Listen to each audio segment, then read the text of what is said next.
श्री शिवाय नमस्तुभ्यं श्री शिवाय नमस्तुभ्यं श्री शिवाय नमस्तुभ्यं श्री शिवाय नमस्तुभ्यं श्री शिवाय नमस्तुभ्यं। ओम नमः शिवाय ओम नमः शिवाय ओम नमः शिवाय ओम नमः शिवाय ओम नमः शिवाय ओम नमः शिवाय ओम नमः शिवाय ओम नमः शिवाय ओम नमः शिवाय ओम नमः शिवाय ओम नमः शिवाय ओम नमः शिवाय। भक्तगण भगवान शिव कथा के रसतत्व का ध्यान से श्रवण करें एवं भगवान शिव पर दृढ़ भरोसा करें। आपके समस्त कार्य भगवान शिव कृपा से निश्चित पूर्ण होंगे, इसमें संदेह नहीं है। बोलो भोलेनाथ भगवान की जय, माता पार्वती नंदी बाबा की जय। ओम श्री साम शिवाय नमः, ओम श्री गणेशाय नमः। श्री शिव महापुराण खष्टी कैलाश संहिता अथ प्रथमो अध्याय। व्यास जी से सौनकादि ऋषियों का संवाद। जो प्रधान प्रकृति और पुरुष के नियता तथा श्रेष्ठ पालन संहार के कारण हैं, उन पार्वती सहित शिव जी को पार्षदों और पुत्रों के साथ नमस्कार है। ऋषि बोले, हमने अनेक आख्यानों से समन्वित मनोहर उमा संहिता सुनी। अब आप शिव तत्व को बढ़ाने वाली कैलाश संहिता का वर्णन कीजिए। व्यास जी बोले, हे वत्स, शिव तत्व से युक्त दिव्य तथा उत्कृष्ट कैलाश नामक संहिता का वर्णन कर रहा हूँ। आप लोग प्रेम पूर्वक सुनिए। पूर्व समय में हिमालय पर तप करने वाले महातेजस्वी ऋषियों ने आपस में विचार कर काशी जाने की इच्छा की। उस पर्वत से चलकर एकाग्रचित हो काशी पहुंचकर वे स्नान करने की इच्छा से मणिकर्णिका को देखने लगे। वेद में पारंगत उन मुनियों ने वहां स्नान कर देवता आदि का तर्पण करके पुनः गंगा जी का दर्शन कर उस जल में स्नान करके देवाधिदेव विशेश्वर को नमस्कार कर परम भक्ति से युक्त होकर उनका पूजन करके सतरुद्र आदि मंत्रों से उनकी स्तुति करके अपने को कृतार्थ समझा और कहा कि सर्वदा शिव भक्ति परायण हम लोग आज शिव कृपा से पूर्ण मनोरथ वाले हो गए। उसी समय पंचक्रोश को देखने की इच्छा से अर्थात पंचक्रोशी परिक्रमा करने के लिए आए हुए सूत जी को देखकर उनके पास जाकर उन सभी ने प्रसन्नता पूर्वक उन्हें प्रणाम किया। उसके बाद उन्होंने भी साक्षात देवाधिदेव उमापति विशेश्वर को प्रणाम कर उन सभी के साथ मुक्ति मंडप में प्रवेश किया। उसके अनंतर सभी मुनियों ने अर्घादि पूजन द्रव्यों से वहां पर बैठे एवं पौराणिक उत्तम महात्मा सूत जी का पूजन किया। तत्पश्चात सूत जी ने प्रसन्नचित होकर उत्तम व्रत वाले मुनियों की ओर देखकर उनका कुशल क्षेम पूछा तथा उन सभी ने अपना कुशल बताया। इसके बाद उन मुनीश्वरों ने उन्हें प्रसन्नचित जानकर प्रणव का अर्थ जानने के लिए प्रस्तावित वचन कहना प्रारंभ किया। मुनि बोले, हे व्यास शिष्य, हे महाभाग, हे पौराणिक उत्तम सूत जी, आप धन्य हैं क्योंकि आप समस्त विज्ञान के सागर एवं शिव भक्त हैं। संपूर्ण संसार के गुरु भगवान व्यास जी ने आपको सभी पुराणों के गुरु रूप में अभिषिक्त कर सर्वाधिक महत्व प्रदान किया है। अतः समग्र पौराणिकी विद्या आपके हृदय में स्थित है। सभी पुराण वेदार्थ का प्रतिपादन करते हैं। समग्र वेद प्रणव से उत्पन्न हुए हैं और प्रणव का तात्पर्य स्वयं महेश्वर है। अतः महेश्वर का स्थान आपके हृदय में स्थल में प्रतिष्ठित है।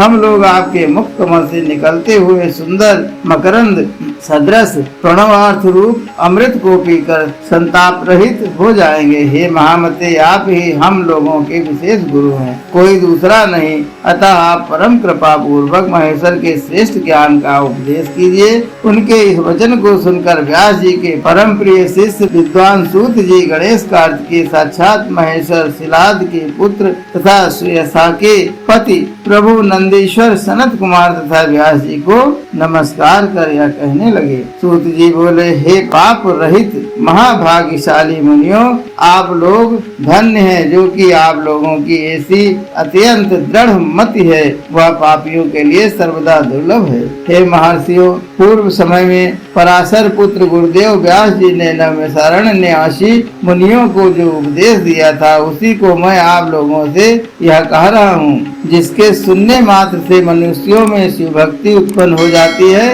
अब आप लोग सावधान होकर परम प्रसन्नता के साथ उसे सुनिए। पूर्व काल में स्वरूप जिस मनवंतर में दृढ़ व्रत वाले ऋषिगण सभी सिद्धों के द्वारा निषेधित नैमिषारण्य में तप करते हुए तथा यज्ञाधिपति रुद्र को प्रसन्न करते हुए उनके परमेश्वर को जानने की इच्छा से दीर्घ सत्र करने लगे। इसी प्रकार वे सब व्यास जी के दर्शन की इच्छा वाले महर्षि शिव भक्त परायण हो भस्म एवं रुद्राक्ष धारण किए हुए वहाँ निवास करने लगे। उनकी ऐसी भावना देखकर महर्षि पराशर के तप फल स्वरूप सर्वात्मा भगवान वेद व्यास वहीं पर प्रकट हो गए। उन्हें देखकर प्रसन्न मुख कमल तथा नेत्र वाले मुनियों ने प्रत्युत्थान अगवानी आदि सभी उपचारों से उनका पूजन किया और सत्कार करके उन्हें सुवर्णमय उत्तम आसन प्रदान किया। तब उस सुवर्णमय आसन पर सुख पूर्वक बैठे हुए महामुनि व्यास जी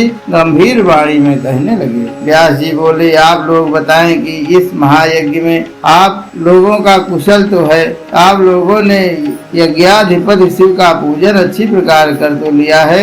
आप लोगों ने इस यज्ञ में संसार से मुक्त करने वाले पार्वती सहित सदाशिव का भक्ति भाव से किस लिए पूजन किया है? मुझे तो ऐसा मालूम हो रहा है कि महेश्वर शिव के प्रभाव में आप लोगों की इस प्रकार की प्रवृत्ति एवं सुसुषा मोक्ष पाने के लिए ही हुई है। अमित तेजस्वी व्यास जी के द्वारा इस प्रकार कहे जाने पर नैमिषारण्यवासी परम ओजस्वी मुनियों ने शिव के अनुराग से प्रसन्नचित्त उन महात्मा महामुनि व्यास जी को प्रणाम करके कहा।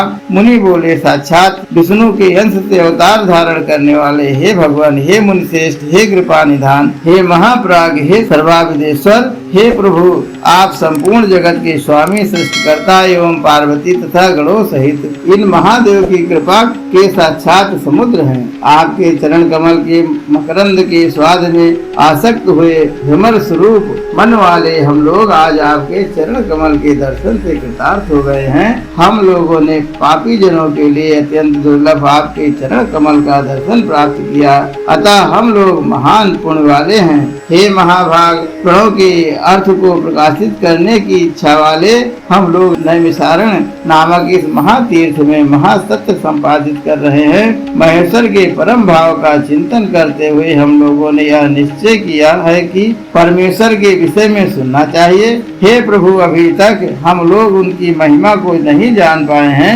अतः हम अल्प बुद्धि वालों के इस समस्त संदेहों को दूर करने की कृपा करें। इस लोकी में आपके अतिरिक्त कोई दूसरा इस संशय को दूर करने वाला नहीं है। अतः हे दयानिधे, आप इस अपार तथा अथाह भ्रम सागर में डूबते हुए हम लोगों को शिव ज्ञान रूपी नौका से पार कर दीजिए। हम लोग शिव की उत्तम भक्त के तत्वार्थ को जानने के लिए श्रद्धायुक्त हैं। इस प्रकार वेदों में पारंगत मुनियों के द्वारा प्रार्थना किए जाने पर समस्त वेदार्थ के ज्ञाताओं में मुख्य सुखदेव के पिता महामुनि व्यास जी वेदांत के सार सर्वस्व प्रणव स्वरूप तथा संसार से मुक्त करने वाले पार्वती सहित परमेश्वर का अपने हृदय कमल में ध्यान करके प्रसन्नचित्त होकर कहने लगे, बोलो भोलेनाथ भगवान की जय, माता पार्वती, नंदी बाबा की जय, नंदी बाबा की जय। श्री शिवाय नमस्तुभ्यं, श्री शिवाय नमस्तुभ्यं, श्री शिवाय नमस्तुभ्यं, श्री शिवाय नमस्तुभ्यं।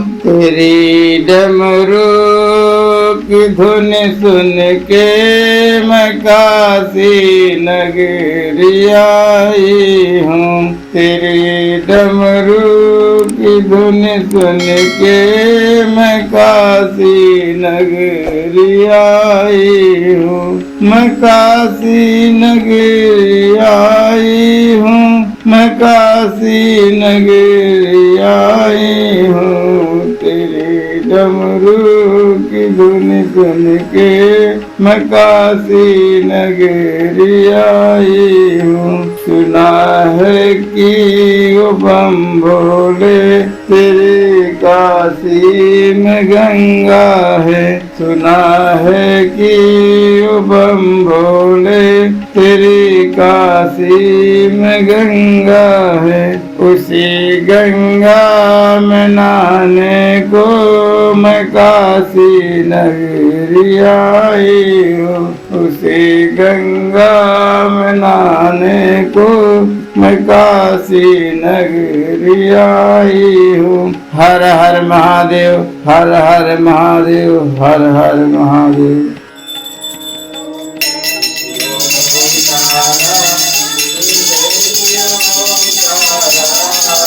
Om Tara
कर्पूरगौरं करुणावतारं संसारसारं भुजगेन्द्रहारं सदा वसन्तं हृदयारविन्दे भवं भवानी सहितं